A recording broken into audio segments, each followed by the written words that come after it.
জিলহজ মাসে ঘর থেকে দুইটি জিনিস বের করুন, আর না হলে আপনার ঘরে কিন্তু দারিদ্রতা চলে আসবে, আপনার ঘরে অভাব চলে আসবে, আপনার ঘরে কখনো বরকত থাকবে না, আপনার ঘরে কখনো রহমত আসবে না, আপনার ঘরে রহমতের ফেরেশতারা প্রবেশ করবে না।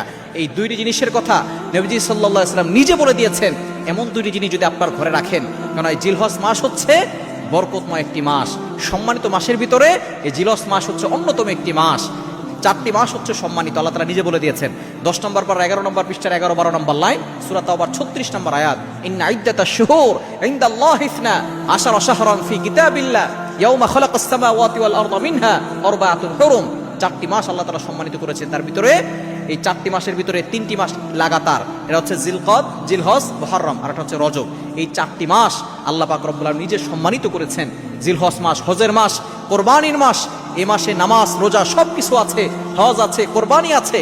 সুতরাং এই মাসের প্রথম 10 দিন আল্লাহর কাছে সবচেয়ে বেশি প্রিয়। এই প্রথম 10 দিনের কথা আল্লাহ তাআলা নিজে কসম করেছেন, ওয়াল ফাজরি ওয়া লায়ালিন আশর। সুতরাং এই প্রথম 10 দিনে আপনি ঘর থেকে দুইটা জিনিস বের করবেন। নবী সাল্লাল্লাহু আলাইহি ওয়াসাল্লাম বলেছেন, যে ঘরে এই দুইটি জিনিস থাকে ওই ঘরে রহমতের ফেরেশতারা প্রবেশ করে না, ওই ঘরে রহমত থাকে না, ওই ঘরে অভাব লেগেই থাকে, ওই ঘরে কখনো বরকত আসে না। কি কি? 1 নম্বর হচ্ছে কুকুর। কুকুর আপনার ঘরে রাখবেন না। নবী সাল্লাল্লাহু আলাইহি ওয়াসাল্লাম বলে দিয়েছেন, লা তাদখুলুল মালায়েকাতু বাইতুন ফীহি কালবুন ওয়ালা সূরা।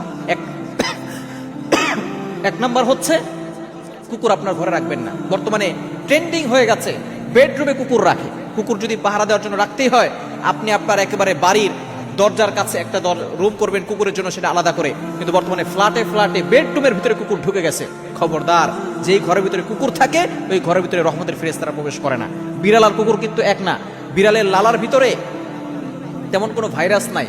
বিড়াল যদি খাবারে মুখ দেয়, সেটা আপনি ভালো করে ধৌত করে অথবা সেই খাবারটা সরিয়ে আপনি ওই খাবারটা খেতে পারবেন। কিন্তু কুকুর যদি কোনো খাবারে মুখ দেয়, রাসূলুল্লাহ সাল্লাল্লাহু আলাইহি ওয়াসাল্লাম বলেছেন ওই খাবারের পাত্র 7 বার ধৌত করতে হবে।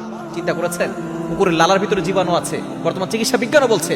আর বর্তমানে এই কুকুর নিয়ে ট্রেন্ডিং চলছে। কুকুর আমরা ঘরে রাখি, যেই ঘরে কুকুর থাকে ওই ঘরে রহমতের ফেরেশতারা প্রবেশ করে না। এবং দ্বিতীয় নাম্বার হচ্ছে ওয়ালা সূরা, প্রাণীর ছবি থাকে, কোনো মানুষের ছবি, প্রাণীর ছবি আপনি ঘরে টানিয়ে রাখবেন না।